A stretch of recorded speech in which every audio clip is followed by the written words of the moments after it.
नमस्ते।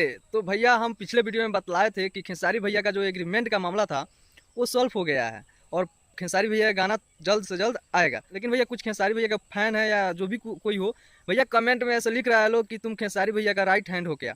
तो मैं उन लोगों से बता देना चाहता हूँ कि खेसारी भैया का अगर कोई राइट हैंड भी होगा ना, तो अकेले खेसारी भैया के लिए कुछ नहीं कर सकता है। अगर मेरे जैसे कितना सारा यूट्यूबर भैया अगर खेसारी भैया के लिए और पवन भैया के लिए अगर अपडेट ना बनाए, तो भैया पावर स्टार पवन भैया और खेसारी भैया का अपडेट वहीं तक थम कर रह जाएगा। तो आइए आप सबको बताते हैं भैया कि खेसारी लाल यादव का भैया गाना आने वाला है। जी हाँ, गाना को बता दे कि हम बताए थे पिछले वीडियो में कि एग्रीमेंट का जो मामला सॉल्व हुआ है वो भैया सिर्फ और सिर्फ दो चार ऐसा कंपनियां हैं, उसी पे खेसारी भैया गाना आने वाला है। उसमें से एक खेसारी म्यूजिक वर्ल्ड भी है। जी हाँ, तो ये जो गाना आने वाला है खेसारी म्यूजिक वर्ल्ड से ही आएगा। आप सबको बता दे कि गाना का टाइटल है भैया बिहार में हुई। जी हाँ, खेसारी भैया का गाना आ रहा है और गाना का टाइटल है बिहार में हुई। इस गाना को लिखे हैं अखिलेश कश्यप और दीपक मतलबी जी और इसमें म्यूजिक दिए हैं गोलू गुलजार। जी हाँ, तो भैया आप सबको ये गाना बहुत जल्द खेसारी म्यूजिक वर्ल्ड पर देखने को मिलेगा।